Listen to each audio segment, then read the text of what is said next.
semakin gelap si abon, ternyata itu semakin banyak kandungan dagingnya. Kalau warnanya cerah, artinya lebih banyak kacang daripada dagingnya.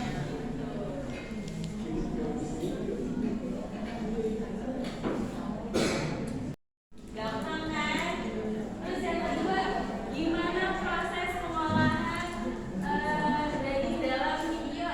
Dan yang ketiga, mengapa kebersihan kandungan dalam proses pengolahan daging? Silakan diskusikan dengan kelompok.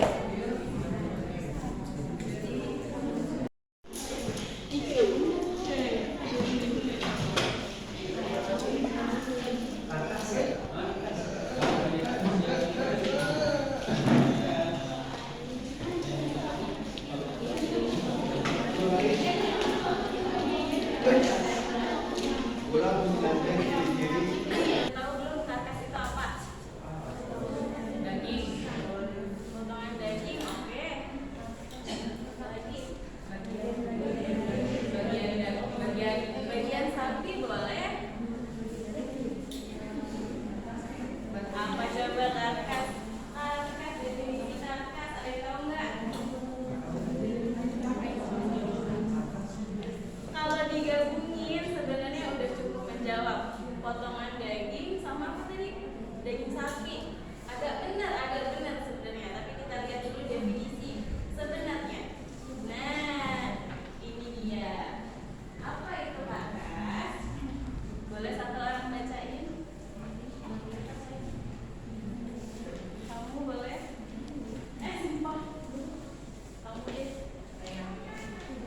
Karkas adalah bagian-bagian dari ternak yang disembelih setelah kepala dan kaki dipisahkan, lalu dikuliti. Isi perut dan isi dada dikeluarkan sehingga yang tinggal adalah daging yang masih melekat pada tulang, tanpa kepala, kaki, kulit, dan jeroan.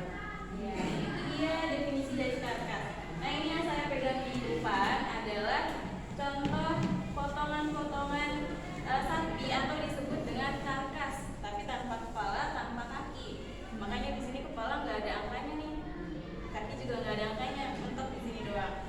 Itu namanya karkas.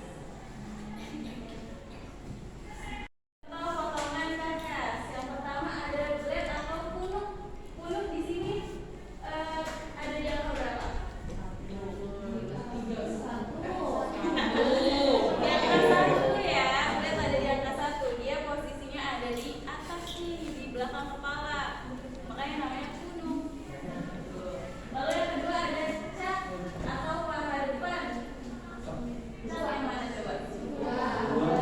Angka 2. Di sini ada angka 2. Tapi perlu diingat dia bukan yang bagian dalam, tapi si bagian kakinya, bagian depannya. Nih, di bagian depan kaki sapi yang bagian atas. Kalau bawahnya udah beda lagi.